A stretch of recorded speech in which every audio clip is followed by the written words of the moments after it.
Lección número 13. Un mundo sin significado engendra miedo. Párrafo 1.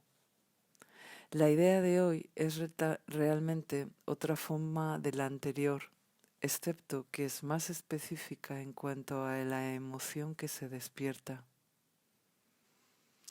No es solo eso lo que te molesta, sino que te hace temeroso. No existe nada que no tenga significado. Sin embargo, no se deduce que no pienses que percibes algo que no tiene significado.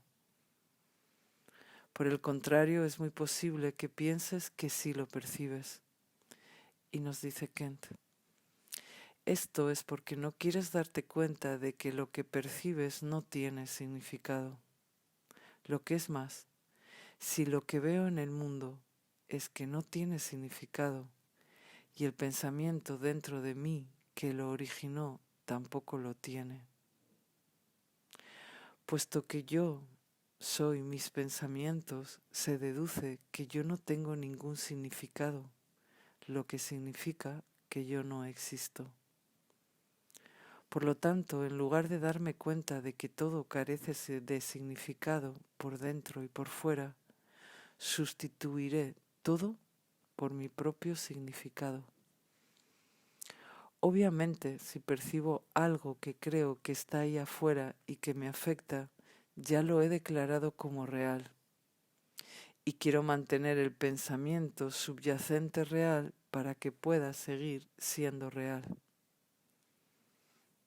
Párrafo 2.1. El reconocimiento de la falta de significado despierta una ansiedad intensa en todos los separados. Dice Ken, la ansiedad surge porque en algún nivel me doy cuenta de que lo que no tiene significado se extiende también a mi propia existencia. Esta idea se volverá a tratar muy pronto. Representa una situación en la que Dios y el ego se desafían mutuamente en cuanto a qué significado debe escribirse en el espacio vacío que la falta de significado proporciona. Este era el párrafo 2.2. Y nos dice Ken, el ego desafía, pero Dios no. Por eso la palabra está entre comillas. Para el ego, entonces, la naturaleza de su relación con Dios es la competencia. Existe un espacio vacío entre comillas, porque el ego no es nada. Sin embargo, cree que debe llegar al vacío antes que Dios, para reclamar la identidad del Hijo como propia.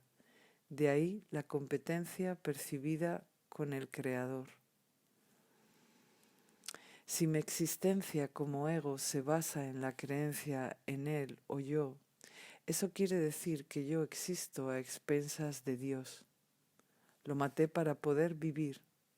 Proyectaré ese pensamiento y creeré que Él, con mayúsculas, está haciendo lo mismo conmigo.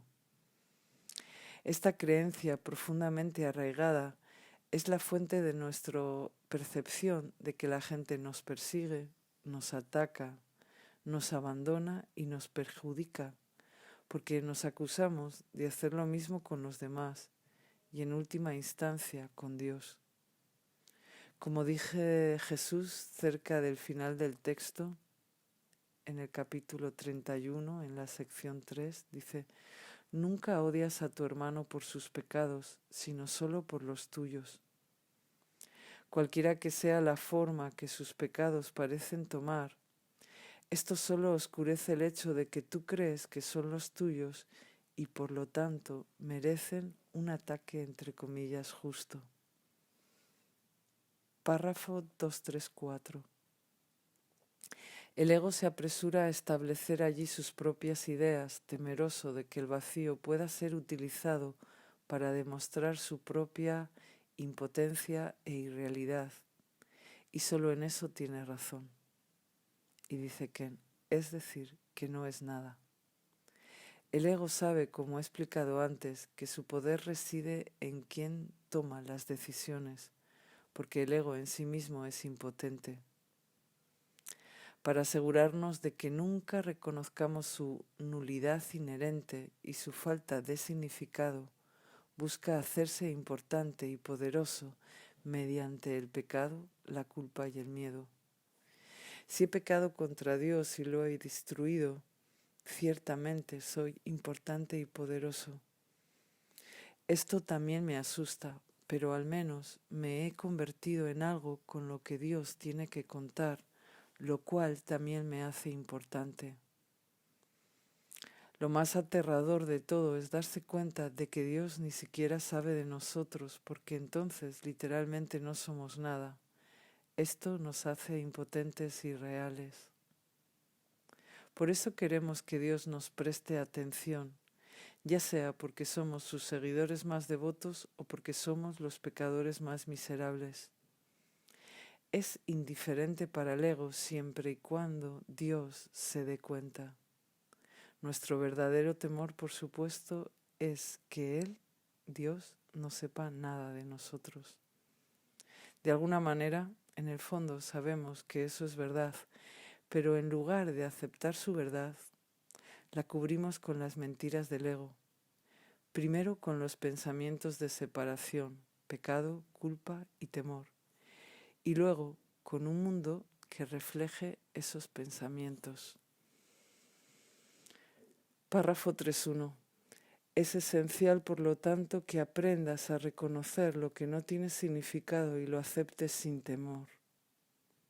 Y dice que esta aceptación, escúchame bien, viene de desarrollar una relación con Jesús o el Espíritu Santo que te permita mirar a tu ego sin miedo, ayudándote a darte cuenta de que es insignificante. Si tienes miedo o te culpas por tu ego, o si lo aceptas, obviamente crees que es real. Una vez más, sin embargo, si das un paso atrás y ves pasar esta procesión extrañamente variada, te das cuenta de que no es nada, de que su significado radica en tratar de protegerte de lo que sí tiene significado. Finalmente, puesto que queremos ese significado más que cualquier otra cosa, es decir, nuestra identidad como hijo de Dios, entonces nos daríamos cuenta de que todo lo demás no tiene significado y lo descartaríamos. Párrafo 3.2. Si tienes miedo, es seguro que dotarás al mundo de atributos que no posee y lo llenarás de imágenes que no existen. Y nos dice que en este sentido hablamos del mundo como un mundo poderoso, hostil, amenazante, maravilloso, pacífico o dichoso o santo. Estos son sus atributos y las, entre comillas, imágenes que no existen. Son todo lo que vemos en el mundo, que son, por supuesto, las proyecciones de pensamientos que no existen. 3.3. Párrafo. Para el ego las ilusiones son mecanismos de seguridad, como también deben serlo para ti que te equiparas al ego. Y dice que los mecanismos de seguridad son defensas. El pecado, la culpa, el miedo y el mundo que surgen de ellos son ilusiones, cuyo propósito es preservar la ilusión fundamental de que yo existo como un individuo separado. Y ahora vamos al titular en el siguiente párrafo. Párrafo 4. Dice: los ejercicios de hoy, que deben hacerse unas 3 o 4 veces durante no más de un minuto o así, como máximo cada vez, deben practicarse de una manera algo diferente a los anteriores. Con los ojos cerrados repite la idea de hoy. Entonces, abre los ojos y mira a tu alrededor lentamente diciendo: estoy viendo un mundo sin significado. Repite esta afirmación mientras miras a tu alrededor. Entonces cierra los ojos y concluye con: un mundo sin significado engendra miedo porque creo que estoy en competencia con Dios. Y nos dice que de esta manera pasamos de los pensamientos de nuestra mente a las percepciones de nuestro cuerpo y luego regresamos a nuestro interior. Para decirlo una vez más, el mundo carece de sentido y significado. Sin embargo, nos esforzamos por dárselo, ya que eso, en última instancia, da sentido a nuestro ser separado. Escuchando al ego, formamos un sistema de pensamiento de pecado, culpa y miedo. Nuestro pecado de separación nos lleva a la experiencia de la culpabilidad, que culmina en la terrible creencia de que merecemos ser castigados por un Dios vengativo que ahora está en mortal competencia con nosotros por la existencia. O Él sobrevive o sobrevivimos nosotros. Como dice el manual, matar o ser matado. Pero el sinsentido inherente de esta constelación de locura no impide que tenga un poder tremendo, pues hemos invertido nuestra creencia en ella. Tal inversión significa que debemos esforzarnos por darle significado para que podamos defendernos contra el sistema de pensamiento sin significado del ego, que es la base de nuestra identidad sin significado.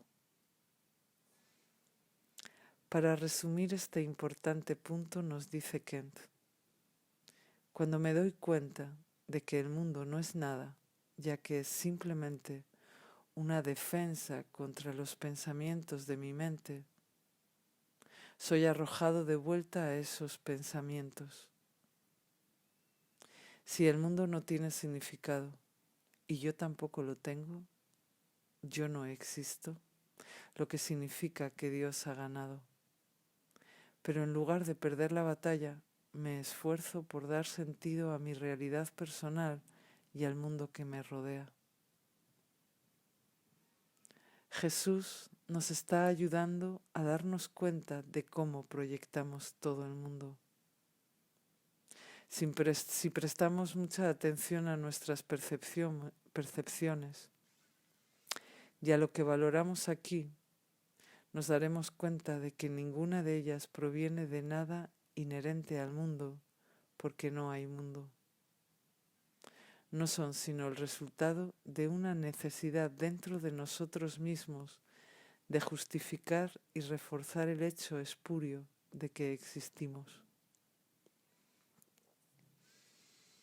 Párrafo 5.1.2. Puede ser difícil evitar algún tipo de la resistencia a esta declaración final. Cualquiera que sea la forma que adopte esa resistencia, recuerda que realmente le temes a ese pensamiento debido a la venganza, entre comillas, del enemigo, entre comillas. Y nos dice que el temor es que esta es una competición que no podemos ganar. Dios saldrá victorioso. El terror engendrado por tal locura está más allá de lo que podemos tolerar. Nos defendemos de ello construyendo un sistema de pensamiento y luego un mundo detrás del cual escondernos. Habiéndonos identificado con esta defensa que culmina en el cuerpo, nos resistimos a que nos la quiten, lo que con seguridad expondría su fundamento a la verdad de la expiación. Así que no pensamos en la ira de Dios. Ese pensamiento, por horrible que sea, sin embargo, protege la individualidad, la cual a su vez es una defensa contra nuestra aceptación de la expiación. Párrafo 5.3.4. No se espera que creas esta afirmación ahora y probablemente la descartarás por absurda. Fíjate muy bien, sin embargo, en cualquier señal de miedo evidente o encubierto que pueda despertar. Y nos dice que, obviamente, si eres relativamente nuevo en un curso de milagros, esta afirmación no tendrá ningún sentido para ti. Pero Jesús te pide que estés atento, que prestes atención a cualquier ansiedad o miedo que sientas en ti. Párrafo número 6.